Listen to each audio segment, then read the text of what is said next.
আল্লাহর নবী যখন সে মসজিদুল আকসাতে যখন পৌঁছে গেলেন, নামাজের টাইম হয়ে গেছেন। সঙ্গে সঙ্গে সব নবী 1 লাখ বা 2 লাখ নবী এবং রসুল ছিলেন, সব রসুল এবং নবী বললেন, ইয়া রাসূলুল্লাহ, ইয়া হাবিবাল্লাহ, আপনি নামাজ পড়িয়ে দেন। এখানে বোঝা গেল কি সব নবী ওই জায়গাতে উপস্থিত ছিলেন। যদি নবীগণ যদি মরে যদি মাটির সঙ্গে মিশিয়ে যেত, তাহলে মসজিদুল আকসাতে কারা এসেছিল? নবীগণ কোথা থেকে এসেছিল? আল্লাহ নিজে বলেন, মাটি নবীগণের দেহ মুবারককে মাটির জন্য খাওয়া হারাম করে দেওয়া হয়েছিল। যদি মাটির জন্য যদি নবীর দেহ মুবারককে যদি খাওয়ার জন্য হারাম করে দেওয়া হয়, সে দেহ কি পচবে? পচবে না। কিন্তু নবীদের দেহ দুনিয়াতে যেমনই আছে, কবরেও তেমনি আছে। তিনারা জিন্দাও আছেন এবং কি রুজিও পান। তার জন্য আল্লাহ রাব্বুল আলামিন কোরআনে বলে দিলেন, ওয়ালা তাকুলু লিমান ইউক্তালু ফি সাবিলিল্লাহি আমওয়াত বাল আইহাউ ওয়ালাকিন লা তাশউরুন। আল্লাহ রাব্বুল আলামিন বললেন, হে আমার মুমিন মুত্তাকিনগণ, এখানে মুমিনদের কথা বলা হয়েছে, সব মুসলমানের কথা বলা হয়নি। হে আমার মুমিন মুত্তাকিনগণ, শুনে নাও, যারা আমার রাস্তায় শহীদ হয়ে যায়, যারা আমার রাস্তায় কতল হয়ে যায়, তাদেরকে মুর্দা বলো না, তারা জিন্দা আছে এবং কি কবরের রুজিও পান। আল্লাহ বলে দিলেন কি মুমিন মুত্তাকিনগণ, যারা মানবে কি নবীরা কবরে জিন্দা আছে, তারা হলো মুত্তাকিন। যারা মানবে না, তারা মুসলমানই না। কেননা আল্লাহ মুমিন মুত্তাকিনের জন্য বলা হয়েছে। কে মুমিন আর কে মুসলমান থেকে বাতিল, ওটা এমনি বোঝা যাবে। তো বেরাদারে মিল্লাতে ইসলামিয়া, ওখানে আল্লাহর রাসূল সাল্লাল্লাহু আলাইহি সাল্লাম নামাজ পড়ালেন। পড়ানোর পর জিবরিল আলাইহিস সালামের সঙ্গে বুরাকে চাপে চলে গেলেন। প্রথম আসমানে গেলেন, দ্বিতীয় আসমানে গেলেন। ঈসা আলাইহিস সালামের সঙ্গে দেখা হলো। মুসা তৃতীয় আসমানে গেলেন, মুসা আলাইহিস সালামের সঙ্গে দেখা হলো। এইভাবে যেতে যেতে জান্নাত দেখলেন, জাহান্নাম দেখলেন। সব দেখার পর লাস্টে গেলেন সিদরাতুল মুনতাহা, যে জায়গাটা হলো জিবরাইল আলাইহিস সালামের জন্য খাস করা হয়েছে। সেই জায়গাতে কোনো ফেরেশতারা যেতে পারবে না, শুধু জিবরিল আলাইহিস সালাম সেই জায়গাতে থাকার অনুমতি দিয়েছেন। সেই জায়গাতে যখন গেলেন, আল্লাহ রাসূলকে জিবরাইল আলাইহিস সালাম বললেন, ইয়া রাসূলুল্লাহ, ইয়া হাবিবাল্লাহ, এই জায়গা থেকে আপনাকে একাই যেতে হবে। যখন জিবরাইল আলাইহিস সালাম বললেন, নবীকে নবী রাসূল, আপনাকে এই জায়গা থেকে আল্লাহর দরবারে একাই যেতে হবে। এটা কেমন খারাপ জিনিস দেখালো না? আমি কেউকে মুম্বাই যাব, কলকাতাতে যাওয়ার পর কলকাতাতে থেকে যেতে বলি, সে চিনে না। তাকে যদি বলি তুমি এবার শিয়ালদাহ থেকে মুম্বাই চলে যাও, সে কোনোদিন মুম্বাই যায়নি, তার থেকে তার কাছে তো অন্যায় করা হলো। আল্লাহর নবী বললেন, হে জিবরাইল, বলো তুমি আমাকে দুনিয়া থেকে নিয়ে সব ভ্রমণ করালে, সব দেখালে, আর তোমার জায়গাতে আসার পর তুমি কি কারণে আমাকে বলছো কে আমি এই জায়গা থেকে আর যেতে পারবো না? জিবরাইল আলাইহিস সালাম বললেন, ইয়া রাসূলুল্লাহ, ইয়া হাবিবাল্লাহ, আমার এই জায়গা থেকে ক্ষমতা শেষ। সিদরাতুল মুনতাহা থেকে যদি আমি এক চুলো যদি আগে যাই, আমার যে 70,000 পাখা রয়েছে, সে 70,000 পাখা আগুনে পুড়ে ছারখার হয়ে যাবে। জিবরাইল নূর ছিল, জিবরাইল নূরের তৈরি, পাখাগুলো নূরের তৈরি। নবী মানুষ বলে নবী মাটির তৈরি। তাহলে যে জায়গাতে বলে জিব্রাইল বলে আমি এই জায়গা থেকে যেতে পারবো না, তাহলে নবী কি করে যেতে পারে? যারা বলে নবী মাটির তৈরি, তাহলে মাটি কি করে যেতে পারে? নূরের ক্ষমতা বেশি। সে জিব্রাইলই বলে আমি যেতে পারবো না, আর নবী কি করে যেতে পারে? কোরআনকে জিজ্ঞাসা করুন, কোরআন বলো নবী মাটির তৈরি ছিল না, নূরের তৈরি ছিল। কোরআন বলবে কদ জাআকুম মিনাল্লাহি নূরু ওয়া কিতাবুম মুবিন। আল্লাহ রাব্বুল আলামিন বললেন আমি তোমাদের মধ্যে একটা নূর এবং রওশন কিতাব পাঠিয়ে দিলাম। মানে সুবহানাল্লাহ। নূর অর্থাৎ নবীকে বোঝানো যায়, রওশন কিতাব অর্থাৎ কুরআন শরীফকে বোঝানো যায়। আল্লাহ রাসূল সাল্লাল্লাহু আলাইহি সাল্লাম জুতা মুবারক খুলতে যাবেন, আল্লাহ গায়বী আওয়াজ দিলেন হে আমার হাবিব আপনাকে জুতো খুলতে হবে না, আপনি চলে আসুন। নবী চলে গেলেন, আল্লাহর দরবারে গেলেন। আল্লাহ নিরাকার। আল্লাহকে যদি কেউ আকার বলে সে মুসলমান থেকে বাতিল হয়ে যাবে, কাফের হয়ে যাবে। নবীন আল্লাহ রাব্বুল আলামিন ছিলেন নিরাকার, তিনার কোনো আকার ছিল না, তিনার কুদরতি দ্বারাতে আকার তৈরি করতেন। আমরা বলি না আল্লাহ চোখ দিয়ে সব দেখেন, তো চোখ না থাকলে দেখবেন কোথা থেকে? ওটা কুদরতি চোখ ছিল। ডাইরেক্ট কেউ যদি বলে আল্লাহ চোখ দিয়ে দেখছেন, চোখ আছে আল্লাহর, সে মুসলমান থেকে বাতিল হয়ে যাবে। আল্লাহ কুদরতি দ্বারাতে দেখেন। তিনি সৃষ্টিকর্তা, রুজিদাতা, তিনি আলিমুল গায়েব, তিনি সব জানেন। আল্লাহ রাব্বুল আলামিনের দরবারে গেলেন, বসলেন। এতটা বলা হয় একটা চাদরকে মিডিলে যদি 7 করে দেওয়া হয় তার পার্থক্যটা কত? এতটা, সামান্য কিছুটা। সে জায়গাতে বসে আল্লাহর সঙ্গে নবী কথাবার্তা বললেন। বলেন সুবহানাল্লাহ। আল্লাহ কথাবার্তা বলার পর নবীকে বললেন নবী আপনি আমার জন্য কি নিয়ে এসেছেন? আত্তাহিয়াতু লিল্লাহি ওয়াস সালাওয়াতু ওয়া তাইয়্যিবাতু। আমি আত্তাহিয়াতু আপনার জন্য নিয়েছি। বলেন সুবহানাল্লাহ। যখন মুলাকাত হলো, কথাবার্তা হলো, আল্লাহ রাব্বুল আলামিন বললেন হে আমার হাবিব আপনাকেও আমি কিছু দিতে চাই, আপনার উম্মতকেও আমি কিছু দিতে চাই, কারণ আপনার সঙ্গে আমি মহব্বত করি, তা আপনার উম্মতকেও মহব্বত করি। বলেন সুবহানাল্লাহ। নবীকে মহব্বত করবে, তিনার উম্মতকে মহব্বত করবে না, এটা তো হয় না। আল্লাহ বললেন হে আমার হাবিব আপনাকে আমি মহব্বত করি, আপনাকে আমি ভালোবাসি, আপনার জন্য আমি দুনিয়া সৃষ্টি করেছি। হে আমার হাবিব আপনাকে মহব্বত করে, আপনাকে ভালোবেসে আপনার উম্মতের জন্য আমি কিছু দিতে চাই, যে কারণে আপনার উম্মত জান্নাতি হতে পারে। বলেন সুবহানাল্লাহ। আল্লাহ বললেন হাবিব আপনাকে দিব। নবী বললেন আল্লাহ কি দিবেন? আল্লাহ বললেন হে আমার হাবিব আপনাকে 50 ওয়াক্ত নামাজ দিলাম। 50 ওয়াক্ত নামাজ 6 মাস হলো রোজা। বলেন সুবহানাল্লাহ। আল্লাহর নবী নিলেন নামাজ এবং রোজা নিয়ে চলে আসলেন। তৃতীয় আসমানে হযরত মুসা আলাইহিস সালামের সঙ্গে দেখা। মুসা আলাইহিস সালামের সঙ্গে দেখা। উনি জিন্দাই আছেন, যদি মুর্দা থাকতো তাহলে দেখা হতো। তো মুসা আলাইহিস সালাম বললেন ইয়া রাসূলুল্লাহ ইয়া হাবিবাল্লাহ আপনি আল্লাহর সঙ্গে দিদার করলেন, আপনার উম্মতের জন্য কি নিয়ে এসেছেন? রাসূল বললেন মুসা আমার উম্মতের জন্য 50 ওয়াক্ত নামাজ নিয়ে এসেছি, 6 মাস রোজা নিয়ে এসেছি।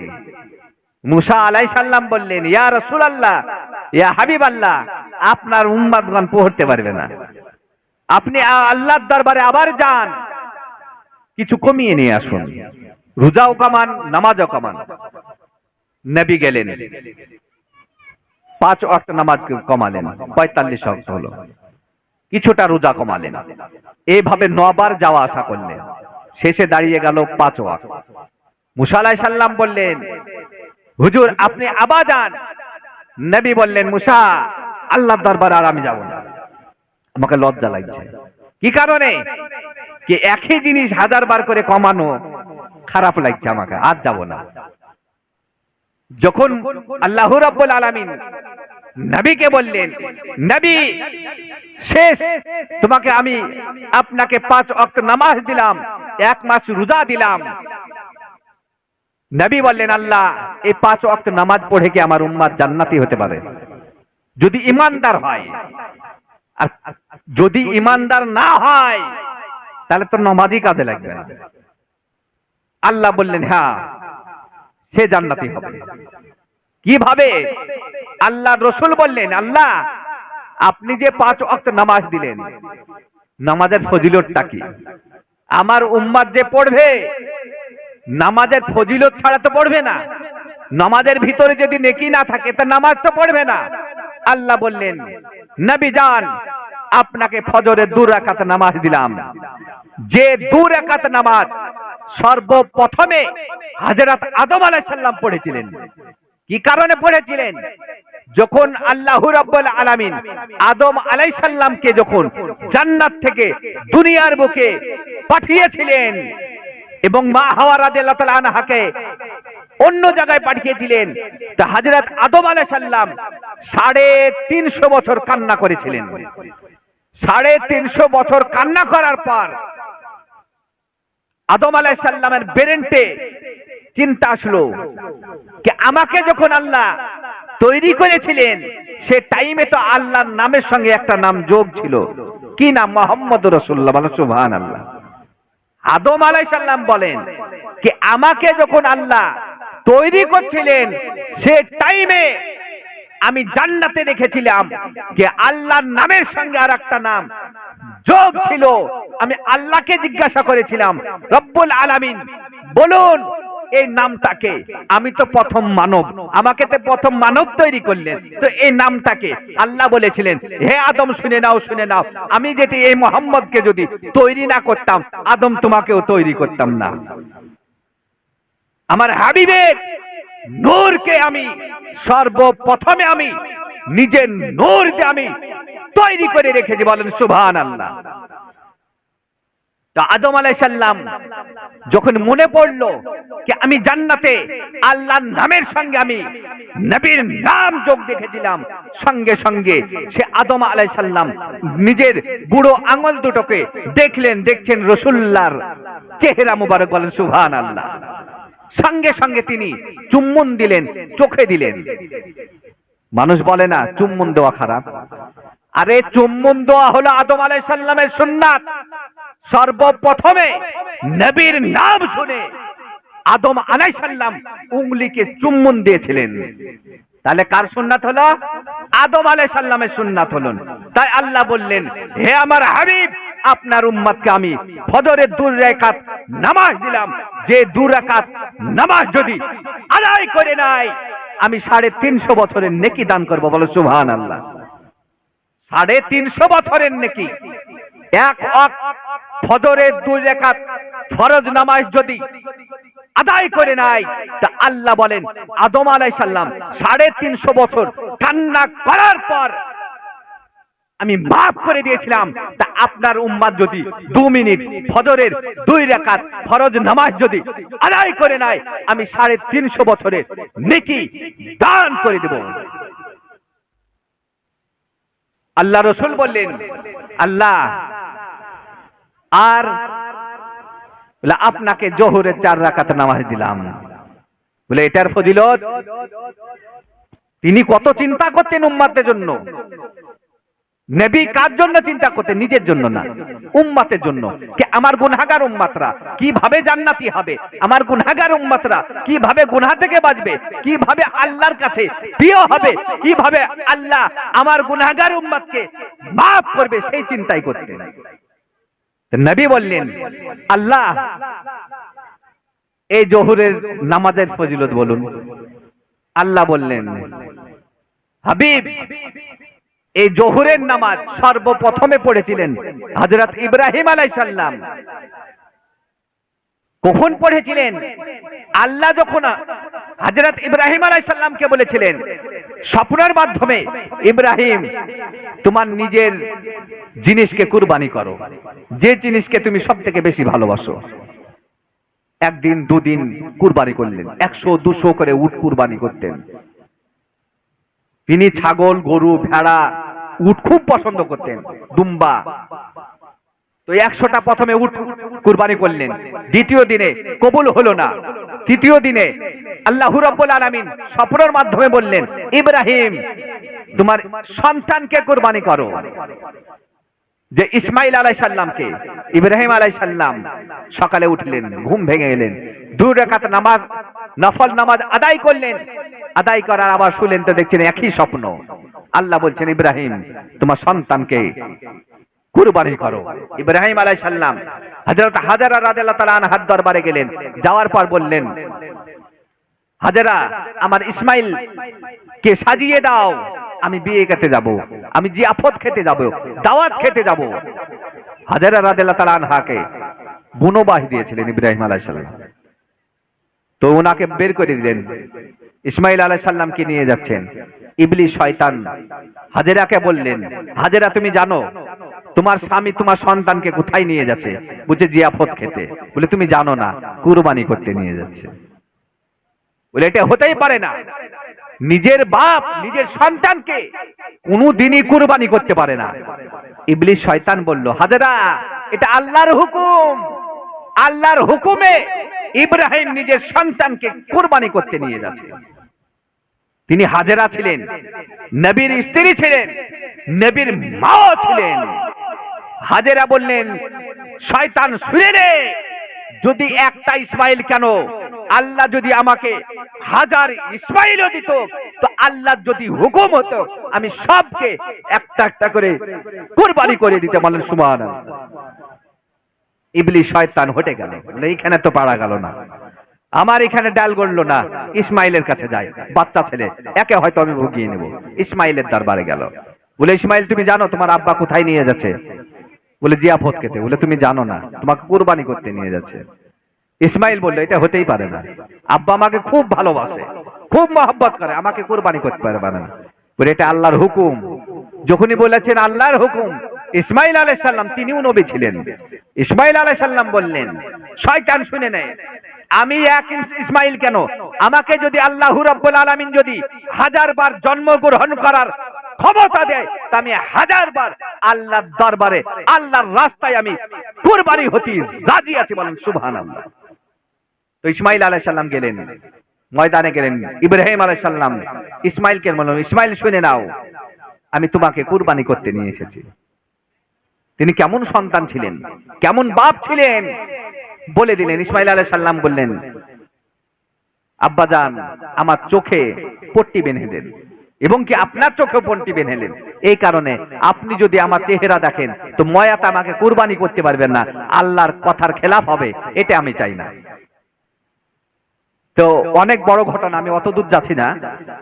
ইব্রাহিম আলাইহিস সালাম যখন ইসমাইল আলাইহিস সালামকে কুরবানি করতে গেলেন, আল্লাহ রাব্বুল আলামিন জিবরাইল আলাইহিস সালামকে বললেন, জিবরাইল যাও জান্নাত থেকে একটা দুম্বা নিয়ে যাও। দুম্বা নিয়ে যাওয়ার পর ইসমাইলকে টেনে নাও, দুম্বা ভরে দাও, দুম্বা কুরবানি হয়ে গেল। বলেন সুবহানাল্লাহ। ইসমাইল ইব্রাহিম আলাইহিস সালাম চোখ খুলে দেখছেন দুম্বা সামনে শুয়ে, বাম দিকে তাকাচ্ছেন তো ইসমাইল আলাইহিস সালাম দাঁড়িয়ে আছেন। সে খুশিতে আল্লাহ বললেন, ইব্রাহিম আমি তোমার দোয়াকে কবুল করে নিয়েছি, আমি তোমার উপর সন্তুষ্ট হয়ে গেছি। সে খুশিতে ইব্রাহিম আলাইহিস সালাম 4 রাকাত নামাজ পড়েছিলেন। সে টাইমটা ছিল জোহরের টাইম। তাই আল্লাহ রাব্বুল আলামিন বললেন, হে আমার হাবিব, আপনাকে জোহরের 4 রাকাত নামাজ দিলাম। যে নামাজ ইব্রাহিম পড়েছিলেন, নিজের সন্তানকে কুরবানি দেওয়ার পর খুশিতে 4 রাকাত নামাজ পড়েছিলেন। আপনার উম্মত যদি 5 মিনিট জোহরের নামাজটা আদায় করে নাই, নিজের সন্তানকে কুরবানি করলে যতটা নেকি পাওয়া যায় অতটা নেকি দিব। বলুন সুবহানাল্লাহ। তো বেরাদারে মিল্লাতে ইসলামিয়া অনেক বড় ঘটনা। তা আমাদেরকে নামাজ আদায় করতে হবে। আল্লাহ নামাজে খুব ফজিলত দিয়েছেন।